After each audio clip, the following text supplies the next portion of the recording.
अज्ञानातिमिरान्धस्य ज्ञानाञ्जनशलाकया चक्षुरुन्मिलितं येन तस्मै श्रीगुरवे नमः। श्रीचैतन्यमनोभीष्टं स्थापितं येन भूतले स्वयं रूपा कदा मह्यं ददाति स्वपदान्तिकं। वन्देऽहं श्रीगुरोः श्रीयुतापदकमलं श्रीगुरून् वैष्णवांश्च श्रीरूपं सग्रजातं सहगण रघुनाथान्वितं तं सजीवं साद्वैतं सावधूतं परिजनसहितं कृष्णचैतन्यदेवं श्रीराधा कृष्णपादान् सहगण ललिता श्रीविशाखान्वितां च नमावो विष्णुपादाय कृष्णप्रेष्ठाय भूतले श्रीमते भक्तिवेदान्त स्वामिन् इति नामिने। नमस्ते सारस्वते देवे गौरवाणी प्रचारिणे निर्विशेषा शून्यवादी पाश्चात्य देशतारिणे।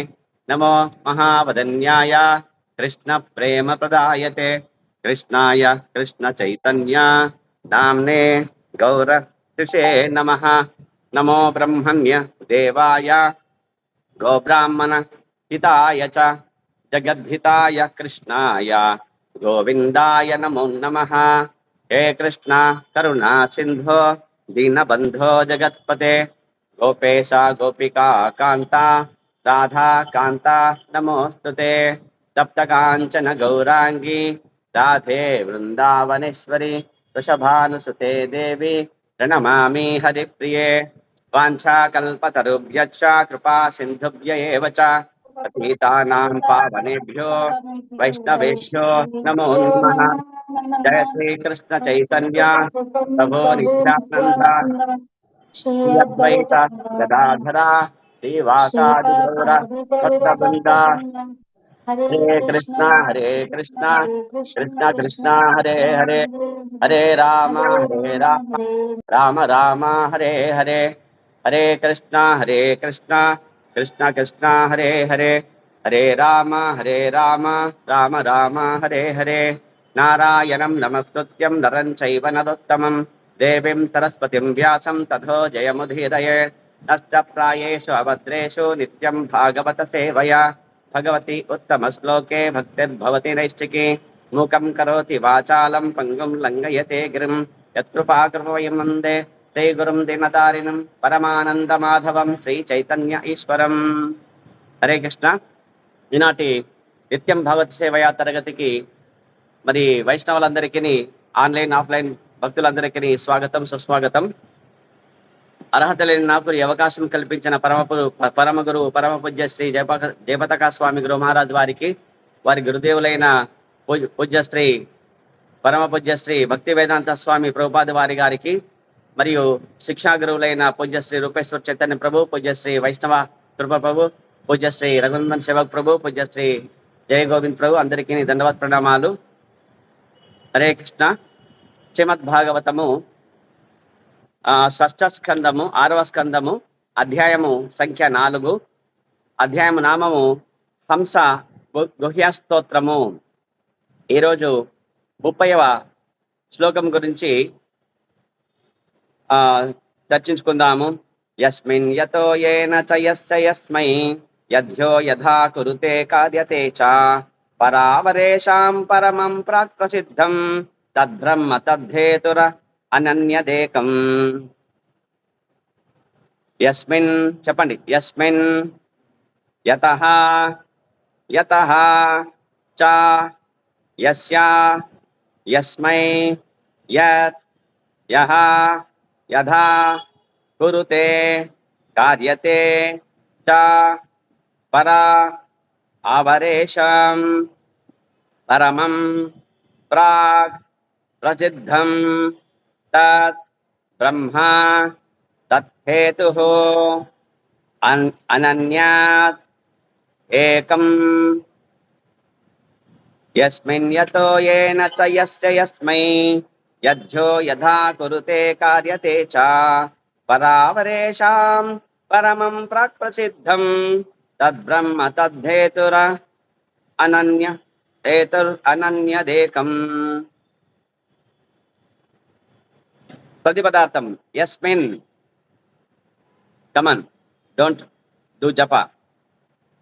యస్మిన్ ఎవని యందు, దేవదేవుడు లేదా పరమ విశ్రాంతి స్థానము, యతః ఎవని నుండి సమస్తము ఉద్భవించునో, యతః ఎవనిచే సమస్తము నిర్వహించబడునో, చ కూడా యస్య సమస్తము ఎవనికి చెందినదో, యస్మై ఎవనికి సమస్తము అర్పించబడునో, యత్ ఏదైతే, యహ ఎవడు, యథా వలే, కురుతే వనరించును, కార్యతే వనరింపబడినది, చ కూడా పర అవరేషాం భౌతిక ఆధ్యాత్మిక అస్తిత్వము రెండింటి యొక్క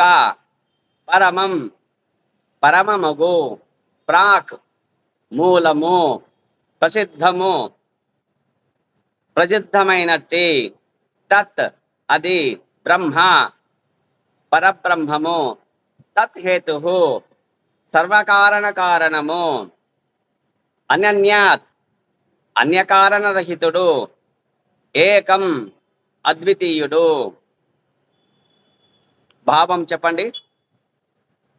పరబ్రహ్మమగు శ్రీకృష్ణుడే సమస్తమునకు చరమ ఆశ్రయస్థానము, ఉద్గమ స్థానము అయి ఉన్నాడు.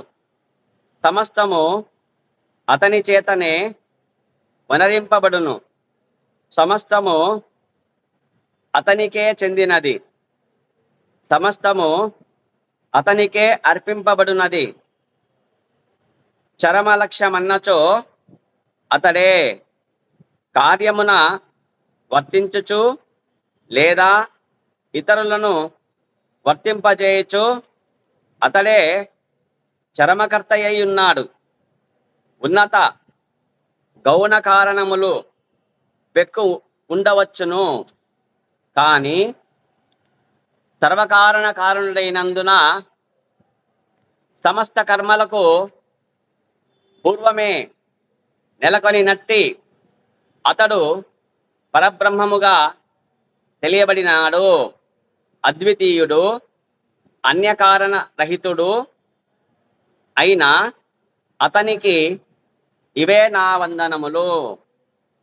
ఇది పోతన భాగవతంలో పోతన చెప్పినాడు. కృష్ణ పోతన భాగవతం పోతన చెప్పినాడు. తెలుగు శ్లోకం మీకు అందరికి తెలుసు. అది ఎవడు ఎవ్వని యందు జగమెవ్వని లోపల జగమెవ్వడు కదా, ఈశ్వరుడు ఎవ్వడు అనాది ఎవ్వడు ఆనినాత్మహోని శరణంబు వెళదన్ అని చెప్పి చెప్తాడనమాట ఆయన. అదే శ్లోకము, ఈ శ్లోకాన్ని ఆయన తెలుగులో ఆ విధంగా పోతన భాగవతంలో బమ్మేర పోతన రాశాడనమాట. ఆ శ్లోకమే ఈ శ్లోకం. కాబట్టి అంటే ఎస్ అది స్టార్టింగ్ లోనే చెప్తాడు ఆయన. అందరికీ నమస్కారం చేస్తూ సరస్వతీదేవికి నమస్కారం చేస్తాడు, తర్వాత దుర్గాదేవికి నమస్కారం చేస్తాడు. అమ్మ లగన్నయ్యమ్మ ముగురమ్మల మూలపుటమ్మ చాలా పెద్దమ్మ సురారులమ్మ గడుపాడి బుచ్చనయ్యమ్మ దన్నులో నమ్మిన మనమ్మలయుండెడియమ్మ దుర్గమాయమ్మ కృపాబ్దినిచ్చత మహాత్మ కవిత్వవటుత సంపదల్ అని చెప్తాడనమాట. అట్లానే సరస్వతీదేవి శ్లోకం కూడా ఉందన్నమాట. అది ఫస్ట్ వాడు రావడం లేదు నాకు. కాబట్టి అక్కడ కృష్ణుడు చెప్తాడన్నమాట. అక్కడ కృష్ణుడి గురించి చెప్తాడన్నమాట. ఎవరు ఈశ్వరుడు అంటే ఈ సమస్త భూమండలము, ఈ భౌతిక జగత్తు, ఆధ్యాత్మిక జగత్తు, వీటికన్నిటికీ ఎవరు, దీనికి మూలం ఎవరు, అట్టి మూలమైన ఆ భగవంతుడిని నేను, ఆ పరబ్రహ్మని నేను శరణు వేడతాను, అన్యులను వేడాను అని చెప్తాడు. ఎవరు? పోతన. అదే ఇది ఇక్కడ అదే చెప్తున్నాడు ఇక్కడ. కాబట్టి ఇక్కడ హంసగుహ్య స్తోత్రం అంటాం దీన్ని. భాగవతంలో ఈ హంసగుహ్య స్తోత్రం సంబంధించి 4వ అధ్యాయంలో వచ్చేసి ఇక్కడ చెప్తున్నారు.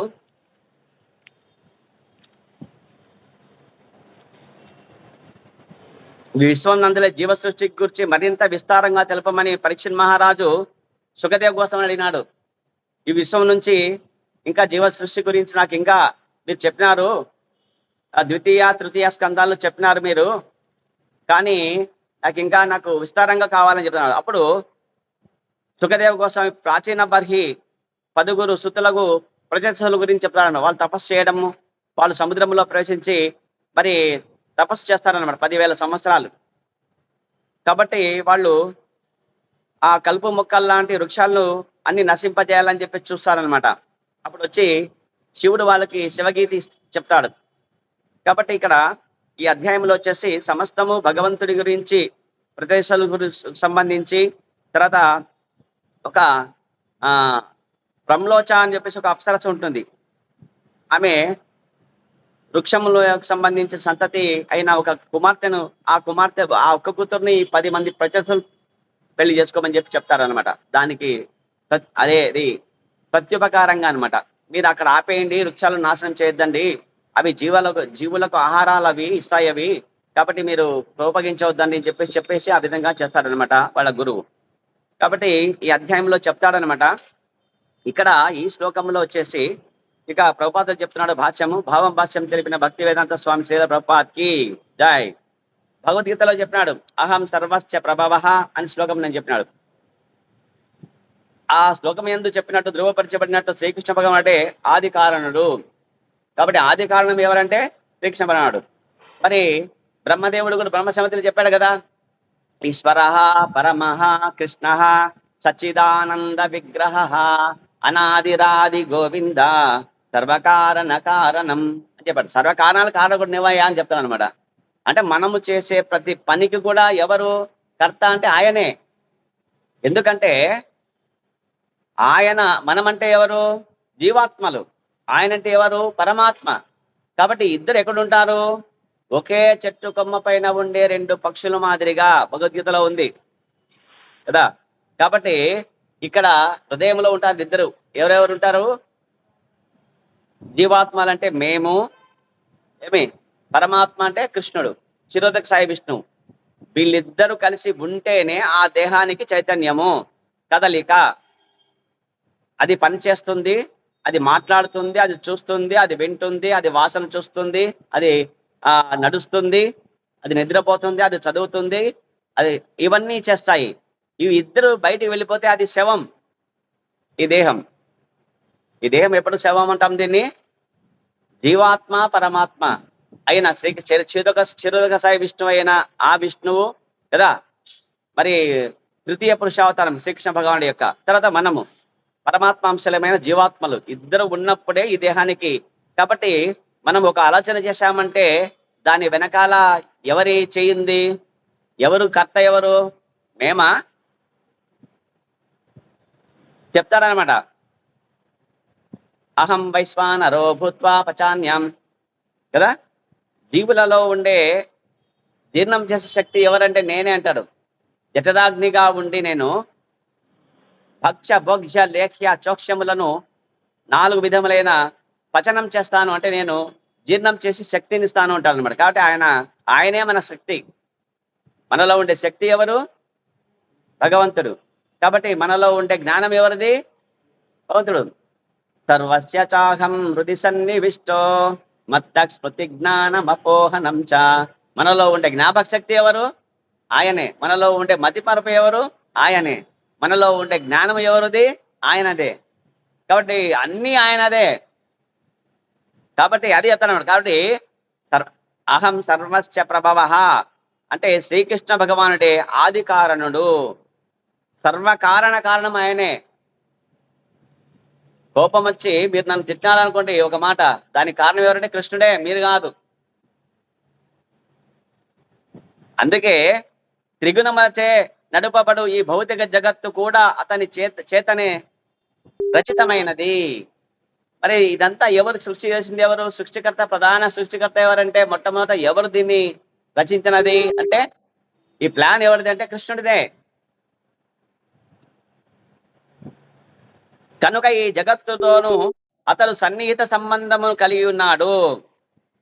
కాబట్టి ఈ జగత్తు ఎవరిది అంటే ఇది నాటక రంగం ఇది కదా. ఇక్కడ పాత్రలుగా మమ్మల్ని పంపించినాడు అనమాట కదా. పాత్రధారులే వచ్చేసి మనము ఇక్కడ ఆయన చెప్పినట్టు ఏం చేస్తున్నాము? పపెట్స్, తోలు బొమ్మలాట ఆడుతున్నాం అంతే. ఇది ఏమిటి? ఈ దేహము నవరంధ్రముల తోలుతిత్తి అంతే. ఇది నవరంధ్రముల తోలుతిత్తి అంతే, ఏం లేదు సార్ దీంట్లోన.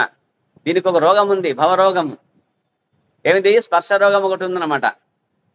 తర్వాత ఆకలి రోగం. 2 రోగాలు ఉన్నాయన్నమాట. ఇవి 2 ఈ జీవులకి మెయిన్ గా. కాబట్టి ఇంకా చెప్తున్నాడు ఇక్కడ, ఈ భౌతిక జగత్తు నందలి దేహమందలి భాగమే కానిచో పరమకారుణకు ఆ దేవదేవుడు అసంపూర్ణుడే యగును. కాబట్టి మన దేహంలో భగవంతుడు లేకపోతే అతను సంపూర్ణమవుతాడా అసంపూర్ణమవుతాడా చెప్పండి? అవుతాడు. అంతటా ఉంటాడు ఆయన.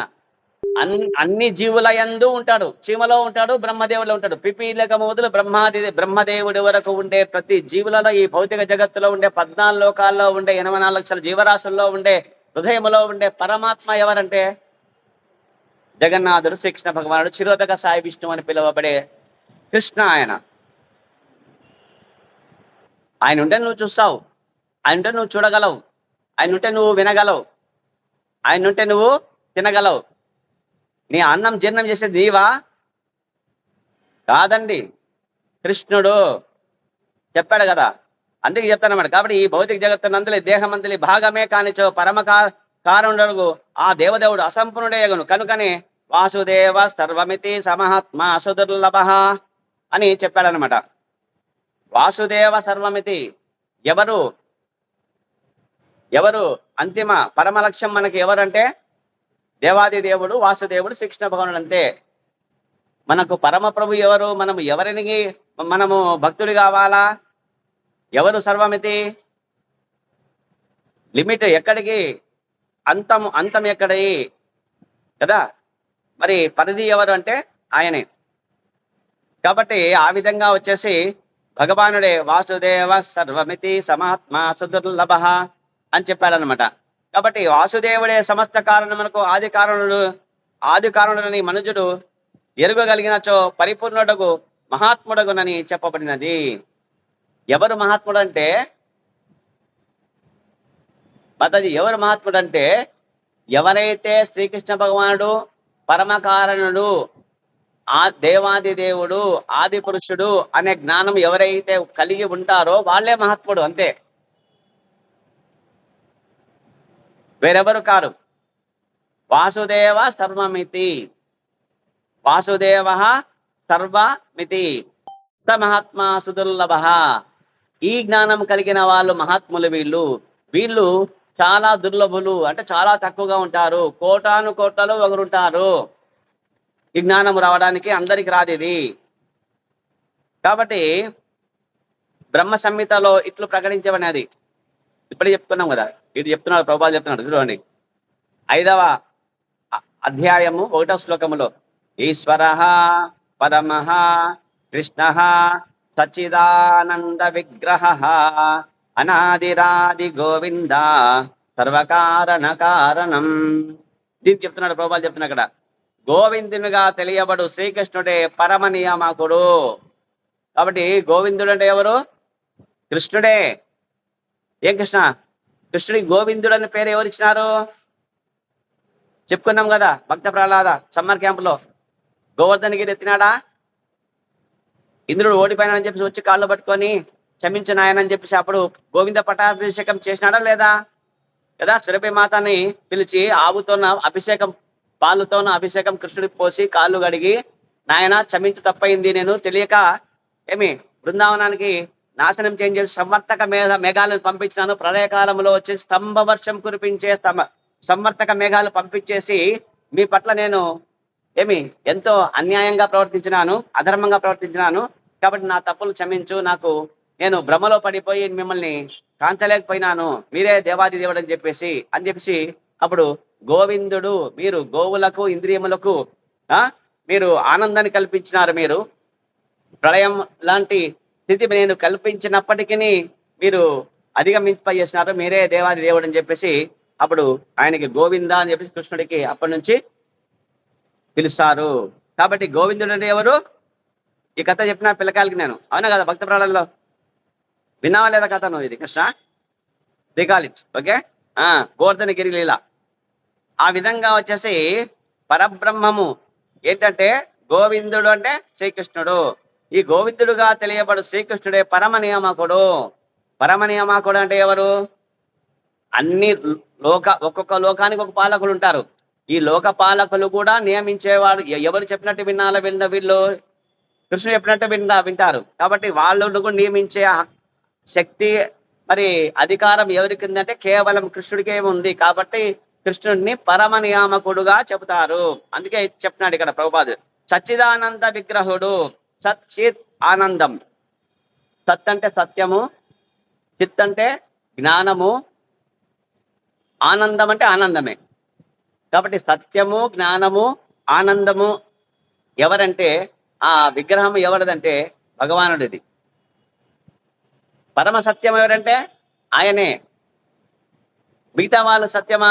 కాదు.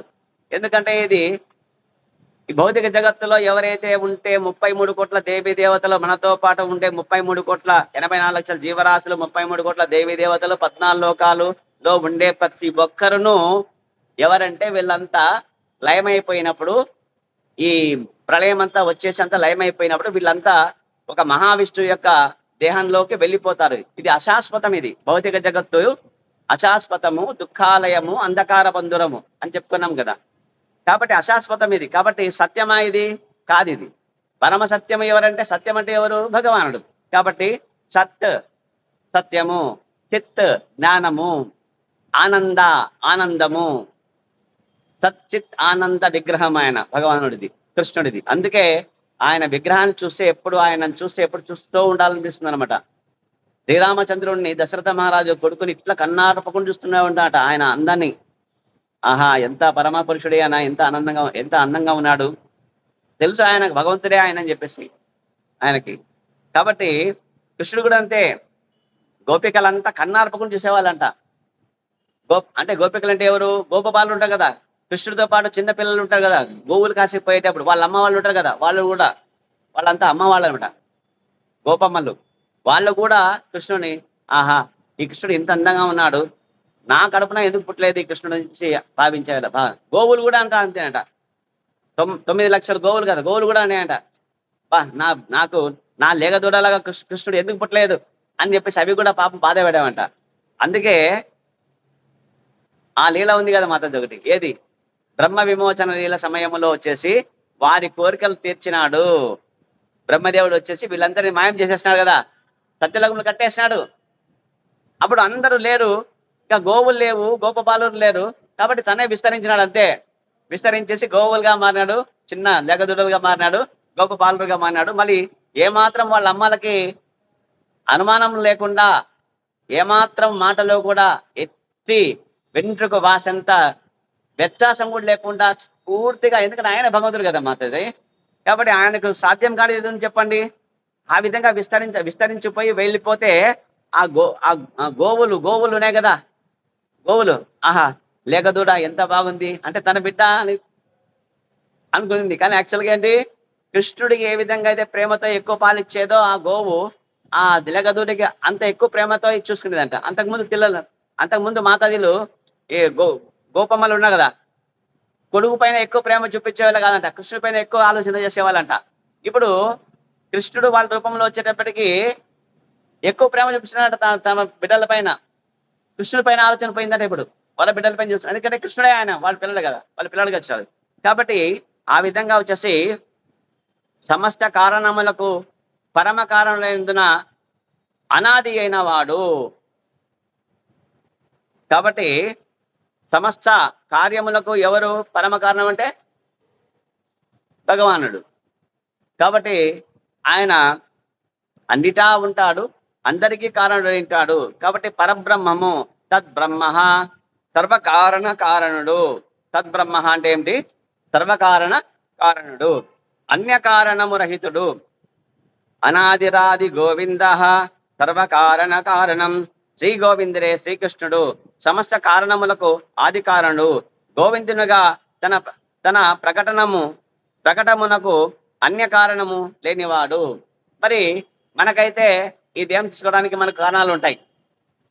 మనము మానవ దేహం తీసుకోవాలన్నా, లేదా ఏదో మరి పాపం చేసి కుక్క దేహం తీసుకోవాలన్నా, కోతి దేహం తీసుకోవాలన్నా, కదా, చీమదేహం తీసుకోవాలన్నా మనకంటూ ఒక కారణం ఉంటుంది. కాబట్టి ఈ కర్మ సిద్ధాంతం ప్రకారంగా పాప పుణ్య ఫలితాలకు బట్టి మనకు దేహాలు వస్తాయని చెప్పేసి శాస్త్రము తర్వాత గురువులు చెప్తున్నారు కదా, ఆచార్యులు చెప్తున్నారు కదా. కాబట్టి మనకైతే కారణం ఉంది మనము ఒక దేహం తీసుకోవడానికి. కానీ కృష్ణుడికి కారణం ఉందా? కారణం లేదు. ఆయన ఎందుకోసం వస్తాడంటే తన భక్తులతోన ప్రేమతో వాళ్ళతో గడిపి వాళ్లకు పేరు ప్రసిద్ధులు సంపాదించి పెట్టడానికి కానీ వస్తాడు అంతే. అంతేగాని తన కోసమేం రాడు ఆయన. భక్తుల కోసం వస్తాడు ఆయన. అవతారం తీసుకుంటాడు, అవతరిస్తాడు. మనము జన్మ తీసుకుంటాం, ఆయనదో అవతారం. కాబట్టి అదే చెప్తున్నాడు ఇక్కడ. గోవిందునిగా తన ప్రకటనకు అన్య కారణం లేనివాడు. గోవిందుడు నానా రూపములలోకి విస్తరించినను అవన్నీ ఒక్కటే. కాబట్టి గోవిందుడు అంటే కృష్ణుడు. గోవిందుడు అంటే ఎవరు? కృష్ణుడే. గోవింద గోవులను ఇంద్రియములను ఆనందింపజేసేవాడు, శాశ్వత ఆనందం ఇచ్చేవారు అంటే కృష్ణుడు మాత్రమే, వేరెవరు ఇవ్వలేరు. కాబట్టి ఆ గోవిందుడు అన్ని రూపాల్లో నానా రూపాలు తీసుకున్నాడు. ఆయన వామన రూపం తీసుకున్నాడు, చేప మత్స్యావతారం తీసుకున్నాడు, కూర్మావతారం తీసుకున్నాడు, వరాహావతారం తీసుకున్నాడు కదా. తర్వాత ఆ విధంగా నానా అవతారాలు తీసుకున్నాడు. రాముడు, పరశురాముడు, తర్వాత బలరాముడు, మరి ఇవన్నీ తర్వాత ఎక్కువ అవతారాలు తీసుకున్నాడు ఆయన. వెంకటేశ్వర స్వామి ఎన్ని అవతారాలు చేసుకున్నా ఆయన ఒక్కడే, ఆయన ఒక్కడే. కాబట్టి నానా రూపములలో విస్తరించినాను అవన్నీను ఒక్కటే. కాబట్టి అక్కడ ఆయనే. కాబట్టి అనన్య సదృశాభావదేకో రూపాధ్యాభేదత అని మధ్వాచార్యులు ధృవపరిచినట్లు శ్రీకృష్ణ భగవానుడు అన్య కారణ రహితుడు, అతనికి సమానుడు ఇంకొకడు లేడు. మరి కృష్ణుడికి సమానుడు ఎవరైనా ఉన్నారంటే ఎవరు లేరు. ఆయన అన్యకారకుడు. ఆయన మా నామానికి తర్వాత ఆయన రూపాలకి భేదం ఉందంటే లేదు, అంతా ఒకటే, అభేదము. భగవంతుడి నామానికి భేదం ఉందా అంటే లేదు, అభేదం. కాబట్టి ఆ విధంగా మధ్వాచార్యులు చెప్పినారు. ఏం చెప్పినాడు అంటే శ్రీకృష్ణ భగవానుడు అన్యకారణ రహితుడు. అన్యకారణం, ఏ కారణం లేకుండా ఆయన అవతారం తీసుకుంటాడు అని చెప్పేది ఒకటి. అతనికి సమానుడు ఇంకొకడు లేడు. మరి బ్రహ్మ గాని లేదా శివుడు గాని మరి ఈయనకు సమానం అంటే కాదు. కాబట్టి మనము దశవిధ నామాపరాధంలో రెండవ అపరాధం చెప్పుకుంటాం కదా.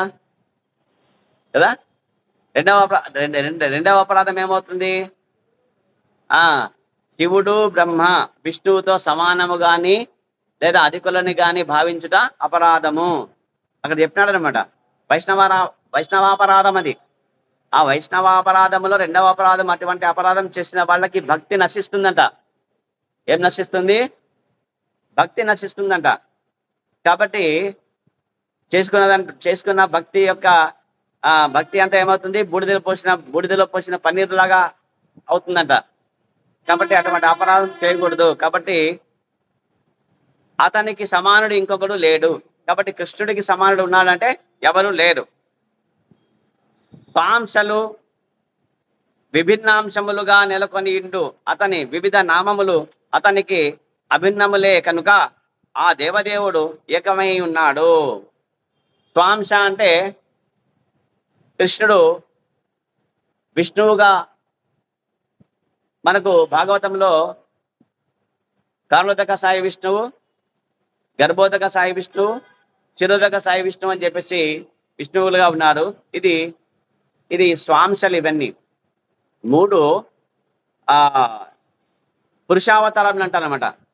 ప్రథమ పురుషావతారము కారకుడు కాబట్టి కారణజలాల్లో ఉంటాడు కాబట్టి ఆయనని కారణోదక సాయి విష్ణువు అని చెప్పేసి అంటారు అనమాట. కారణజలాల్లో శయనించి ఉంటాడు కాబట్టి. రెండవ అంటే ఆయన యొక్క చెమట బిందువులే ఈ బ్రహ్మాండాలు మేము ఉండేది. ఈ బ్రహ్మాండం ఉంది కదా, 14 లోకాలు ఉండే బ్రహ్మాండం ఉంది కదా. ఈ అండము ఎక్కడిది? ఈ అండం అంటే ఆయన యొక్క చెమట బిందువు. కాబట్టి మనకు కూడా చెమట బిందువులు వస్తాయి రావా? ఎన్ని ఉన్నాయి చెప్పండి? శ్వేతరంధ్రాలు మన చర్మంలోన అంటే ఎన్నో ఉన్నాయి. అట్లా ఆయన కూడా కోటాను కోట్ల చెమట బిందువులుగా వచ్చే బ్రహ్మాండాలే ఉన్నాయన్నమాట. మళ్ళీ ఆ బ్రహ్మాండాల్లో తనే ద్వితీయ పురుష అవతారంగా వెళ్తాడు. ఆ గర్భజాలాలలో వచ్చేసి శయనించుంటాడు కాబట్టి గర్భోదక సాయి విష్ణు అంటారు ఆయన్ని.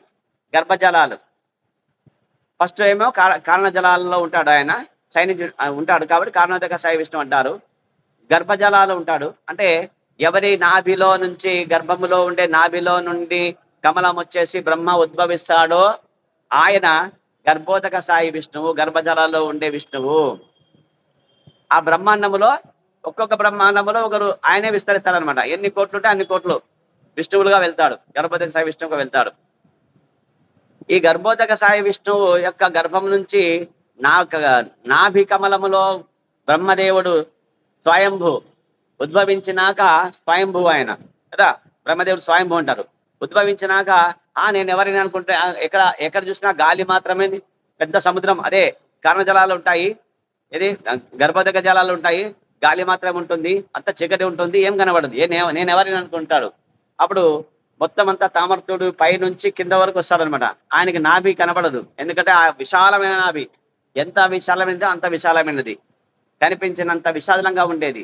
కాబట్టి అప్పుడు అక్కడ నేను ఎవరైనా అనుకుని ప్రశ్నించుకున్నప్పుడు కృష్ణ తపస్సు చేయమని చెప్పేసి చెప్తారనమాట. తపహ అని చెప్పేసి అప్పుడు తపస్సు చేస్తారనమాట. తపస్సు చేయడం వల్ల ఆయనకి కృష్ణుడే వేణువు ద్వారా ఆయనకి జ్ఞానం ఇచ్చేసి మీరు సృష్టి చేయమని చెప్తాడనమాట. అప్పుడు ఏం సృష్టి చేయాలంటే 14 లోకాలు, పాపులను ఎక్కడ పెట్టాలంటే అధోలోకాలు, 7 లోకాల్లో వాళ్ళకి దేహాలు ఇచ్చేయి, పాపం దేహాలు ఇచ్చేయి అని చెప్తాడనమాట. పుణ్యం చేసిన వాళ్ళని ఊర్ధ్వలోకాల్లో ఆయా లోకాలు, 7 లోకాలు, ఆయా లోకాలకు సంబంధించి వాళ్ళ యొక్క పుణ్యం యొక్క ఫలం యొక్క రాశిని, ఆ ఫలితాన్ని బట్టి పైన ఎవరు సత్యలోకములో ఎక్కువ పుణ్యం చేసిన వాళ్ళు 100కి 100% మార్క్స్ వచ్చిన వాళ్ళకి అక్కడ పెడతారనమాట. 100% 10% మార్క్స్ వస్తే సత్యలోకంలో పెడతాడంతే. ఆ విధంగా వచ్చేసి లోకాలు పెట్టేసి అక్కడ దేహాలు ఇచ్చేసినాడు, అక్కడ లోకపాలకుల్ని ఏర్పాటు చేసినాడు. ఇది చేసే శక్తి బ్రహ్మకి చేసినాక అందరూ బొమ్మలాగానే ఉన్నారు, ఎవరు కలడం లేదు. అందరూ ఏంటిది, అందరికీ జీవాత్మలు అన్నిట్లో ఉన్నాయి, కానీ ఎవరు చైతన్యం లేదు, చేయి కదలడం లేదు, కన్ను కదలడం లేదు, కన్నురెప్ప ఆడడం లేదు, చేయి కాళ్ళు ఏం కదలడం లేదు, అసలు ఊరికి బొమ్మలా ఉన్నారు అందరూ. ఇదే మీ కృష్ణ ఇట్లా చేసినవారు అని మళ్ళీ చింత చేస్తే మళ్ళీ ఆయన భగవంతుడు 3వ అవతారం. ఎవరా? పాలకడలిపై శేషశయనిపై శయనించేవా ఓ దేవా అనే పాల సముద్రంలో ఉండే చిరుతక సాయి విష్ణువుగా ప్రతి ఒక్కరి యొక్క దేహంలో, హృదయంలో మరి ఎక్కడైతే జీవాత్మ ఉంటాడో ఆ జీవాత్మ పక్కన చేరుతాడనమాట పరమాత్మ. ఆయనే చిరుతక సాయి విష్ణు. అప్పుడు ఈ బ్రహ్మదేవుడు చేసిన 84 లక్షల జీవరాశులు 14 లోకాల్లో ఉండే ఆయా జీవులంతా దేహాలన్నీ అప్పుడు చైతన్యం వచ్చి అప్పుడు కదులుతాయి అన్నమాట. కాబట్టి చైతన్యం ఎవరి వల్ల వస్తుందంటే భగవానుడి వల్ల వస్తుంది, శ్రీకృష్ణ భగవాన్ చిరుతక సాయి విష్ణు వల్ల వస్తుంది. జీవాత్మ పరమాత్మ రెండు బయటికి పోతే ఆ దేహము శవం అంటాం దాన్ని. కాబట్టి చైతన్యం ఆ విధంగా వస్తుంది, భగవంతుడు ఆ విధంగా. ఇవి స్వాంశాలు ఇవన్నీ ఆయనవి. కాబట్టి విభిన్న అంశములు ఉన్నాయన్నమాట. శక్తి అవతారాలు, లీలా అవతారాలు చెప్పేసి, ఆ మన్వంతర అవతారాలు అని చెప్పేసి ఇవన్నీ మొత్తం 6 రకాల అవతారాలు ఉన్నాయి ఇవన్నీ భగవంతుడివి.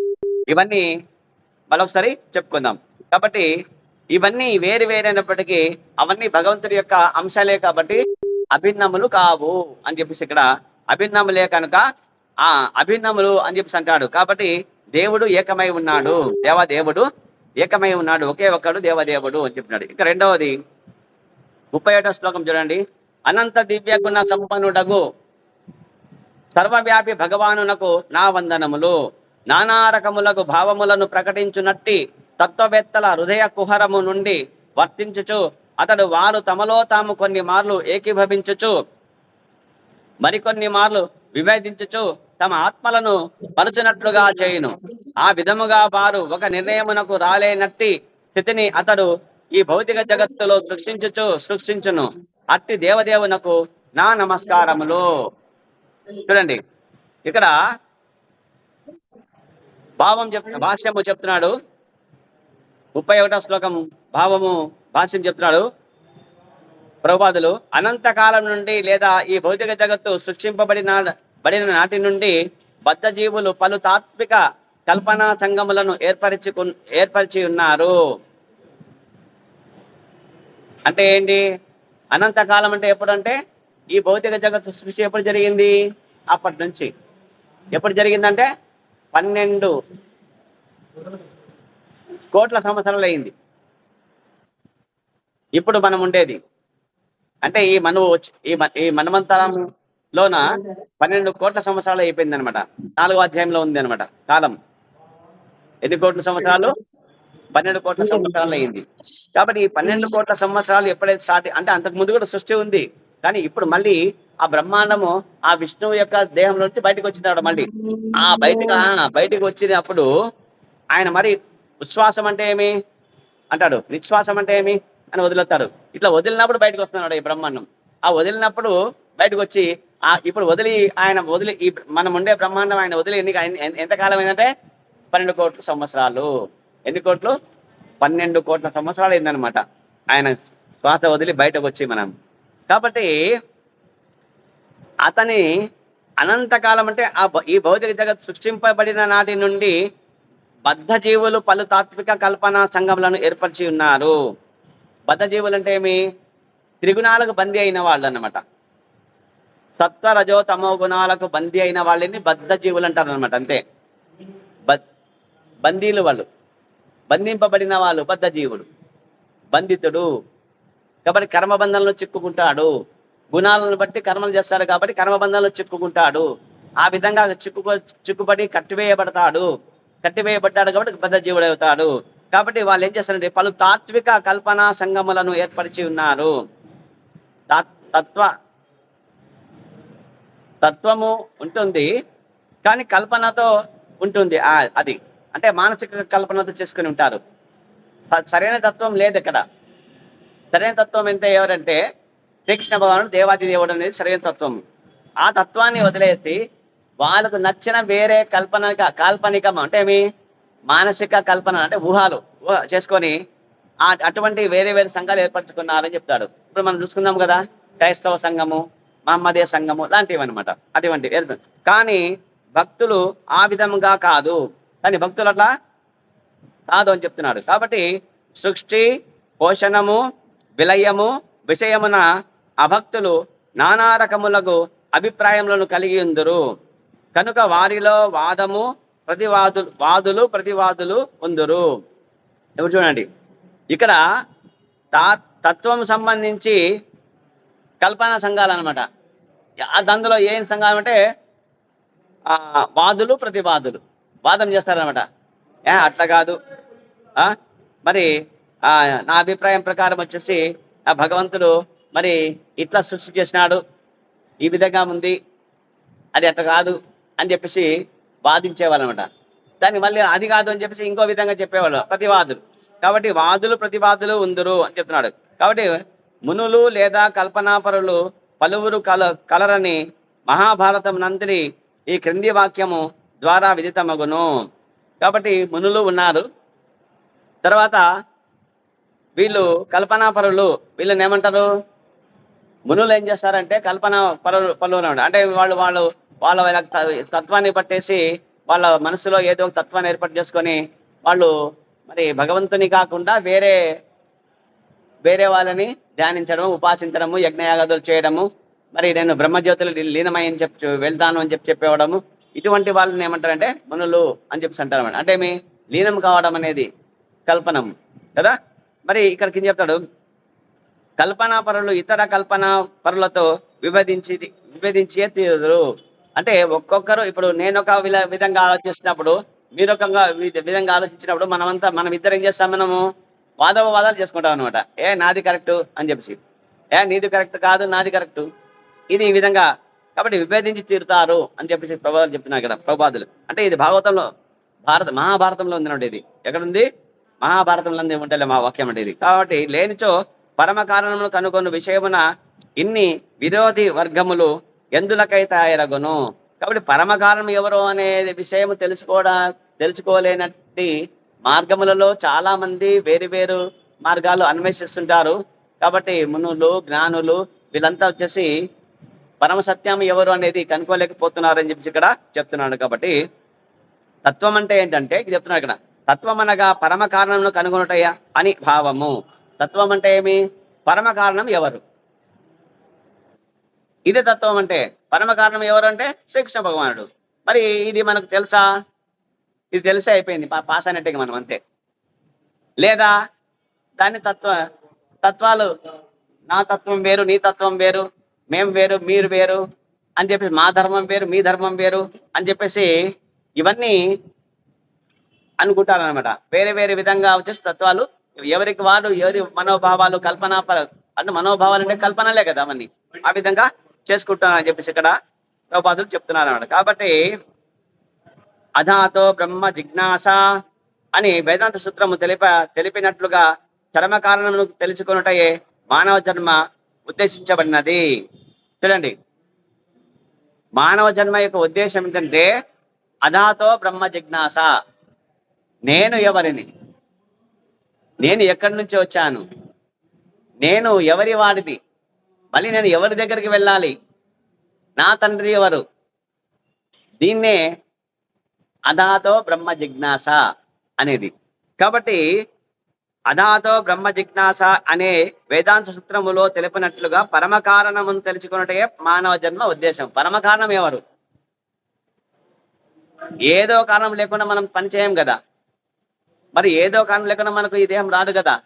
కాబట్టి ఎక్కడి నుంచి వచ్చాను, నాకు ఈ దేహం ఎందుకు వచ్చింది, నేను ఎవరిని, ఇది అధాతో బ్రహ్మ జిజ్ఞాస. కాబట్టి మానవ జన్మ ఉద్దేశమే ఇది, అధాతో బ్రహ్మ జిజ్ఞాస. శ్రీకృష్ణుడే చరణ కారణం అనే విషయమును భక్తులు అంగీకరింతురు. కాబట్టి చరమ కారణం ఎవరంటే భక్తులు, కృష్ణ భక్తులు అంగీకరిస్తారు. అవును, కృష్ణుడే చరమ కారణం, వేరెవరు కాదు, 33 కోట్ల దేవీ దేవతలలో ఎవరు కారు వాళ్ళు అని అంగీకరిస్తారు వాళ్ళు. ఎవరు? కృష్ణ భక్తులు. ఎస్, మా కృష్ణుడే చరమ కారణం, కాబట్టి మనము ఆయన భక్తులే కావాలా, ఆయన పాదాలు ఆశ్రయించాలి, అంతే, అదే మన చరమ లక్ష్యం అంటాడు. కాబట్టి మానవ జన్మ యొక్క చరమ లక్ష్యం ఏమిటి? కృష్ణుడి యొక్క పాదాలను ఆశ్రయించడమే, వేరు కాదు. కాబట్టి ఏలయనగా ఆ నిర్ణయమును శ్రీకృష్ణుడి చరణ కారణమనే విషయమును భక్తులు అంగీకరించరు. ఏలయనగా ఆ నిర్ణయమును వేద సారస్వతము ధృవపరిచినది. వేద సారస్వతములో ధృవపరిచినది. వేద సారస్వతం అంటే ఎవరు చెప్పింది? వేదము, కృష్ణుడు చెప్పిందే. కాబట్టి దాంట్లో ధృవపరిచినారు. చరమ కారణం ఎవరంటే ఏమి? కృష్ణుడే అని. అంతేగాక సాక్షాత్తుగా శ్రీకృష్ణుడు కూడా అహం సర్వస్య ప్రభవ అని చెప్పాడు. అహం సర్వస్య ప్రభవ అంటే నేనే సమస్తమునకు కారణుడను అని చెప్పినాడు. మరి మొట్టమొదట ఎవరున్నారు? శివుడున్నాడా? బ్రహ్మమున్నాడా? సూర్యుడున్నాడా? చంద్రుడున్నాడా? ఇంద్రుడున్నాడా? వీరెవ్వరు లేరు. కాబట్టి వీళ్ళకు కృష్ణుడు ఎవరో తెలియదు, వీళ్ళకి కృష్ణుడు ఎవరో తెలియదు వీళ్ళకి. ఎందుకంటే ఇప్పుడు కృష్ణుడి కంటే ముందుంటే కదా తెలిసేది. కృష్ణుడి కంటే ముందుంటే తెలిసేది. ఇప్పుడు నేనున్నాను, నా కొడుకు నాకు తెలుసు, నా కొడుకు నాకు తెలుసు, నా తర్వాత ఉన్నాడు. కాబట్టి తర్వాత నా మనవడు ఎట్లా తెలుస్తుంది? ముందున్నాడా? నాకు లేడు కదా. కాబట్టి మనవాడు నేను తెలియను. ఎట్లా తెలుస్తానంటే తండ్రి ద్వారా తెలుసుకుంటాం అన్నమాట. కాబట్టి ఆ విధంగా వచ్చేసి శ్రీకృష్ణుడి చరణకారణం అనే విషయమును భక్తులు అంగీకరించరు. ఎలైనగా ఈ నిర్ణయమును వేద సరస్వతము ధృవపరిచినది. అంతేకాక సాక్షాత్తుగా శ్రీకృష్ణుడు కూడా అహం సర్వస్య ప్రభవ, నేనే సమస్తమునకు కారణుడని పలికి ఉన్నారు. దానిని బలపరిచినారు శ్రీకృష్ణుడు భగవద్గీతలో. కాబట్టి సమస్తమునకు చరమ కారణము ఎరుగుటలో భక్తులకు ఎటువంటి ఇబ్బంది ఉండదు. కాబట్టి కృష్ణ భక్తులకు ఇబ్బంది ఉంటుందా? లేదు. చరమ కారణము సమస్తము ఎవరంటే కృష్ణుడు అంటే అవును సత్యమే, పరమ సత్యమే అని అర్జునుడు ఒప్పుకున్నట్టు ఒప్పుకుంటాం మనం కూడా. కాబట్టి కానీ ప్రముఖ తత్వవేత్త కాగోరిన ప్రతి ఒక్కడు తనదైన పద్ధతిని తయారు చేయను. కనుక అభక్తులు మాత్రం అనేకమగు అవరోధములను ఎదుర్కొనవలసి వచ్చును. అభక్తుడికి అభక్తుడు అంటే కృష్ణ భక్తుడు కాని వాడికి శ్రమ కారణం ఎవరు అనే విషయంలో అన్వేషణ చేయడంలోనే జీవితం అంతా వేరు వేరు మార్గాల్లోన వెళుతూ ఉంటాడు. కాబట్టి ఆ rolling stone gathers no moss అన్నట్టు ఏమి వాళ్ళు ఎప్పుడూ వేరు వేరు మార్గాల్లో వెతుకుతూ ఉండి వాళ్ళు పతనం అవుతారు తప్ప అభక్తులు అవుతారు తప్ప, అభక్తులు ఆ విధంగా పతనం అవుతారు తప్ప. కానీ కృష్ణ భక్తులు పతనం అవుతారా? కారు. నమే భక్తాపరణ సతి చెప్పినాడు, నా భక్తుడికి నాశనం లేదని చెప్పినాడు కృష్ణుడు. కాబట్టి కనుక అభక్తులు అనేకముకు అవరోధములు ఎదుర్కొనసి వచ్చింది. వాళ్ళకి ఎప్పటికీ అవరోధాలు ఎక్కడే చూసినా అడ్డంకులే ఉంటాయి, అవరోధాలే ఉంటాయి. మన దేశమున ద్వైతవాదులు, అద్వైతవాదులు, వైశేషికులు, మీమాంసకులు, మాయావాదులు, స్వభావవాదులు అనుచు పెక్కు తత్వవర్గములు కలవు. ప్రభుపాదులు చెప్తున్నాడు భారతదేశంలో ఇవన్నీ వీళ్ళంతా ఉన్నారు. వీళ్ళంతా ఉన్నారు. ఎవరెవరు ఉన్నారంటే ప్రభుపాదులు చెప్తున్నాడు ఇక్కడ ఏమి మతచ్చి వినండి. ఒకరు ద్వైతవాదులు. ద్వైతం అంటే రెండు అని. ఏంటి రెండు అంటే భగవానుడు జీవుడు వేరు వేరు, జీవాత్మ వేరు పరమాత్మ వేరు అని చెప్పేవాడు ద్వైతవాదులు. తర్వాత అద్వైతులు అంటే ఏమి? లేదు జీవుడే దేవుడు. అద్వైత అంటే ఏమి? ద్వైత అంటే రెండు, అంటే లేదు, రెండు కాదు ఒకటే, అంతా ఒకటే అంటారు. ఏమంటారు వాళ్ళు? అంతా ఒకటే అనేవాళ్ళు అద్వైతులు. తర్వాత వైశేషికులు అని ఒక వర్గం వాళ్ళు ఉన్నారు. తర్వాత మీమాంసకులు అని ఒక వర్గం వాళ్ళు ఉన్నారు. ఇక వైశేషికులు అంటే వీళ్ళు విశ్లేషణ అంటే పరిశోధన చేస్తుంటారు. ఇంకా వైశేషికులు అంటే ఇంకా వీళ్ళొక వర్గము. మీమాంస అంటే ప్రతి దానికి సంశయంతో ఉంటారు. అది కాదు ఇది అని చెప్పేసి కారణాలు చెప్పేసి మీమాంసలో ఉంటారు. అంటే అక్కడ ఒక సరి అయిన అవగాహన లేకుండా వాళ్ళు దానిపైన ఏదంటే అది ఒక అవరోధంగా డౌట్ అన్నమాట, సందేహం ఎక్కువ ఉంటుంది వీళ్ళకి. తర్వాత మాయావాదులు అంటే వీళ్ళు భగవంతుణ్ణి అంటే వీళ్ళంతా అంతే. ఎవరైతే ఉన్నారో మాయావాదులు అంటే ఎవరంటే ప్రభుపాదులు ఏమంటారంటే కనుక కృష్ణుడిని దేవాది దేవుడుగా ఒప్పుకునే వాళ్ళు అని అంటారు అనమాట. వీళ్ళ మాయలో ఉన్నారు కాబట్టి మాయలో మునిగిన వాడికి భగవంతుడి యొక్క సత్యము పరమ సత్యం తెలియదు కాబట్టి ఆ విధంగా మాయావాదులు అని చెప్పేసి. కాబట్టి స్వభావాలు వేరు వేరు స్వభావాలు బట్టి ఉంటాయి. కాబట్టి మా స్వభావం వేరు, మీ స్వభావం వేరు, స్వాదులు అని చెప్పేసి పెక్కు తత్వవర్గములు అనేక ఉన్నాయి అని చెప్తున్నాడు. ఆ వర్గంలో వారు ఒకరినొకరు విరోధించి ఉందరు. మేము ఎక్కువ మీరు తక్కువ అని ఈ విధంగా 72 తత్వముల వాళ్ళు ఉండేవాళ్ళంట. ఎవరు? శంకరాచార్యులు అవతరించినప్పుడు అక్కడ చెప్తారనమాట. కాబట్టి వాళ్ళతోన ఆయన అప్పుడు అక్కడ ఏమైందంటే యజ్ఞయాగాదులు ఇవన్నీ లేవు, తర్వాత వేదములు లేవు, మరి ఇవన్నీ అసత్యము, దేవుడు లేడు అని చెప్పేసి చాలా విధములైన ఇవి వచ్చేసి వాళ్ళంతా చాలా వేరు 72 వర్గాలుగా తత్వాలుగా ఏర్పడినారంట. వాళ్ళకంతా కొద్ది జ్ఞానం ఇచ్చేసి వేదములు పట్ల కొద్దిగా పట్టు కలిగి ఆయన జీవాంశ సంబూతుడు ఆయన శంకరాచార్యులు. ఆయన వచ్చి కొద్దిగా అందుకే ఆయన చెప్పినవి చాలా శ్లోకాలు ఉన్నాయి. ప్రతి శివుడి గురించి, కృష్ణుడి గురించి, తర్వాత జగన్నాథుడి గురించి. జగన్నాథ స్వామి నయన పతగామి భవతుమి, జగన్నాథ స్వామి నయన పతగామి. ఆ శ్లోకాలు చెప్పింది ఎవరంటే ఈ ఆదిశంకరాచార్యులే ఆయన అక్కడ. కాబట్టి ఆయన చాలా దాదాపుగా చాలా దేవీ దేవతలకు సంబంధించి స్తోత్రాలు చెప్పినాడు. నరసింహస్వామి కరావలముగా శ్రీమత్పయోనిధి నికేతన చక్రపాణి భోగింద్ర భోగమని రాజిత పుణ్యమూర్తే యోగేశ శాశ్వత శరణ్య భవాబ్దిపోత లక్ష్మీన సమ్మ మమదేహి కరావలంబం అని కరావలంబ స్తోత్రం చాలా చెప్పినాడు ఆయన. ఇంకా ఆ విధంగా వచ్చేసి ఆ విధంగా కొద్దిగా పట్టును కలిగించి ఒక తత్వాన్ని తీసుకొచ్చినాడు.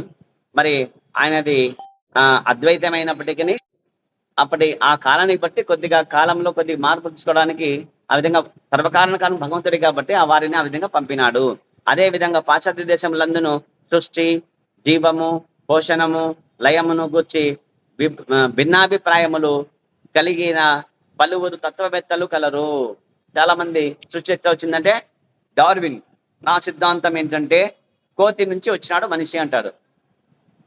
ఎట్లా అవుతుంది? కోతి తల్లికి కోతి తండ్రికి కోతి పిల్ల పుడుతుంది, పంది తల్లికి పంది తండ్రికి పంది పిల్ల పుడుతుంది, కుక్క తల్లికి కుక్క తండ్రికి కుక్క పిల్ల పుడుతుంది. అట్లా మనిషి తల్లికి మనిషి తండ్రికి మనిషి పిల్లవాడు పుడతారు తప్ప మరి కోతి నుంచి కుక్క మనిషి ఎట్లా వస్తాడు?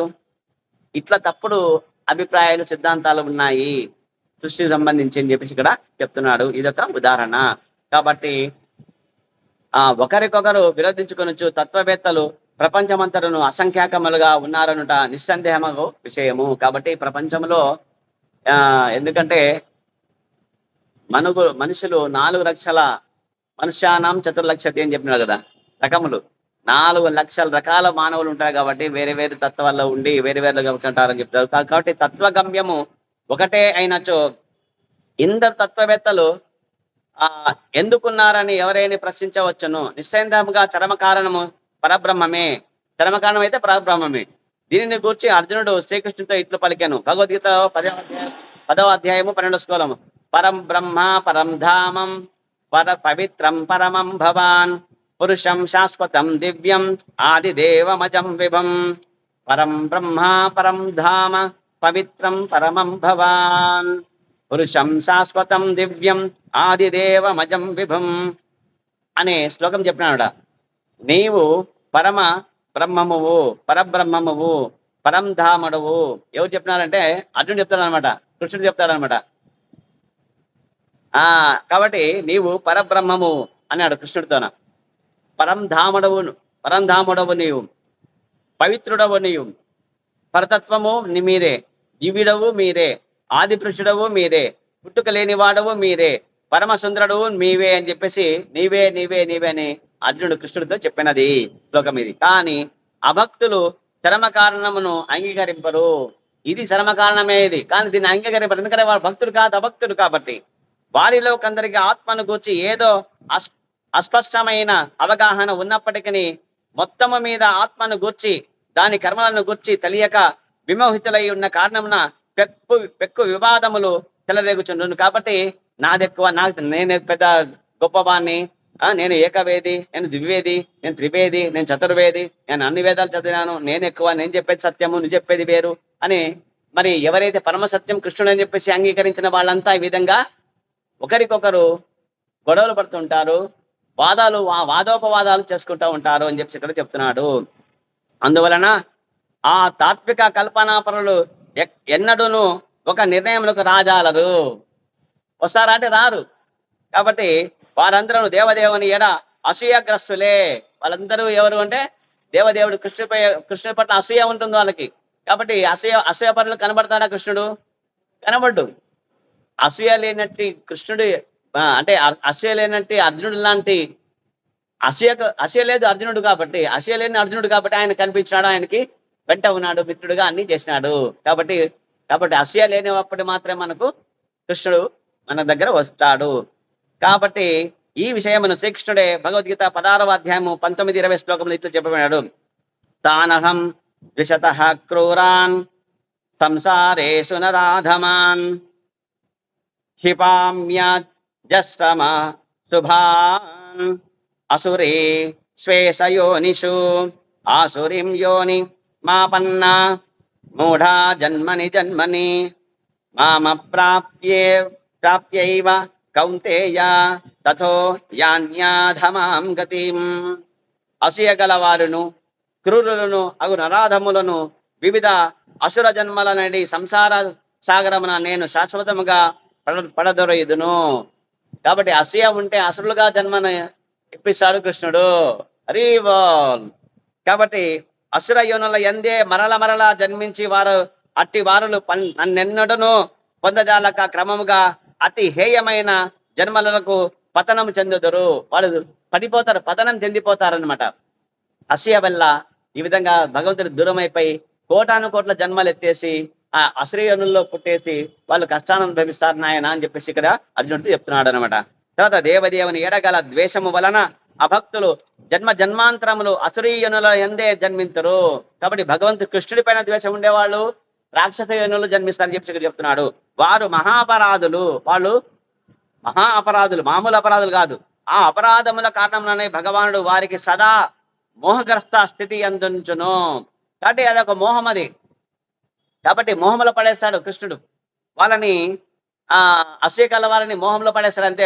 మోహం అనే మాయలో పడేసేసి వాళ్ళు ఇంకా బయటికి రారు, అందులోనే పడిపోతారు.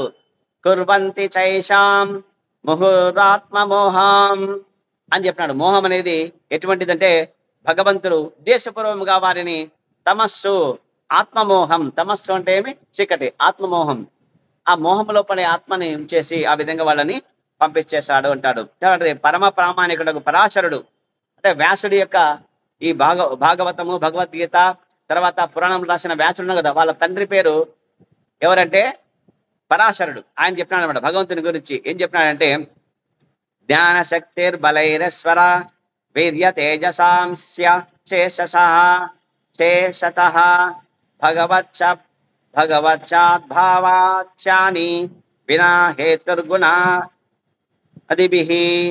6 షడ్గుణేశ్వర సంపన్నుడు భగవానుడు చెప్పేసి చెప్పినాడు. ఎవరా షడ్గుణేశ్వర సంపన్నుడు అంటే మరి దివ్య గుణములు కలవారు, రూపమును, లీలలను, బలమును, జ్ఞానమును, విభూతులను, దానవ స్వభావములకు, కల్పనాపరులకు వారికి అవగతం చేసుకోలేని వారు అయినట్టి భగవానుడు అతను దేవాది దేవుడు. అట్టి భౌతిక కల్మష దూరులు వినా హేర్గుణైర్నాదిభిః అంటే వాళ్ళు భౌతిక కల్మషంలో కలిగి ఉన్న వాళ్లకు భగవంతుడు లభించాడు అని చెప్పేసి దొరకడంటాడు. ఆ కల్పనాపరులు భగవానుని అస్తిత్వం పట్లనే అసూయగ్రస్తులై ఉందరు. జగదాహురు అనిశ్చర్యం. ఈ విశ్వమునకు నియామకుడు ఎవరంటే ఈ విశ్వమునకు నియామకుడు లేడంటారు వాళ్ళు. ఎవరు? కల్పనాపరులు. నియామకుడు లేరు. ఎవరు? అసుగ్రస్తుల వాళ్ళు ఏమంటారంటే సహజంగానే అవి పని చేయుచున్నవి అని చెప్పి అంటారన్నమాట. నియామకుడు లేడు. ఇప్పుడు మామూలు పనిచేసి ఇదంతా భౌతికం, ఇది భౌతికం, ఫిజిక్స్ ప్రకారంగా ఇది గురుత్వాకర్షణ శక్తి ఉంది, ఇట్లా పనిచేసి అట్లా పనిచేసి చెప్తారు అన్నమాట. వీళ్ళంతా వీళ్ళు మాయా చేత అపహృతం చేయబడిన జ్ఞానులు వీళ్ళంతా. వాళ్ళ జ్ఞానం ఉంది, కానీ ఎవరు అపహరించినారో? మాయాదేవి. కాబట్టి అజ్ఞానంలో పోయి అవన్నీ లేదు, అది ఇట్లా ఇది ఇట్లా అని చెప్పి చెప్తారు. కాబట్టి సర్వకారణములకు ఆ విధంగా వారు జన్మ జన్మాంతరములు అంధకారమందే పడి ఉంచబడి సర్వకారణములకు నిజమైన కారణము ఎరగకుందరు. కాబట్టి వాళ్ళకంతా 7 లోకాలైన అధో లోకాల్లో వాళ్ళకి జన్మనిస్తుంటాడు, రాక్షసులుగా పంపిస్తాడు. కాబట్టి పలు తాత్విక కల్పన సంప్రదాయములు నెలకొనుటకు ఇదే కారణము. ఎందుకు ఇన్ని తాత్విక సంప్రదాయాలు వచ్చినాయంటే గనక అసూయ వల్లనే వచ్చినాయి. కాబట్టి అసూయ అనేది ఎట్లా వస్తుందంటే అహంకారం వల్ల వస్తుందన్నమాట. కాబట్టి అహంకారం విడితే ఆనందం, అప్పుడు అహం విడితే ఆనందమురా అని చెప్పినాడు భక్త తుకారం. కాబట్టి అహంకారాన్ని వీడినప్పుడు మన కళ్ళకు భగవంతుడు కనబడతాడు. అసూయ గ్రస్తులు ఎప్పుడైతే ఉంటారో అటువంటి వాళ్ళకి ఆయన దూరం చేసి రాక్షసుల జన్మాలు ఇస్తాడు. హరే కృష్ణ కృష్ణ కృష్ణ హరే హరే, హరే రామ రామ రామ హరే హరే. హరే కృష్ణ. శ్రీమద్ భాగవతం की जय, श्रील प्रभुपाद की जय, श्रील गुरुदेव की जय, निताई गौर प्रेमानंदे. हरि हरि बोल. हरे कृष्णा.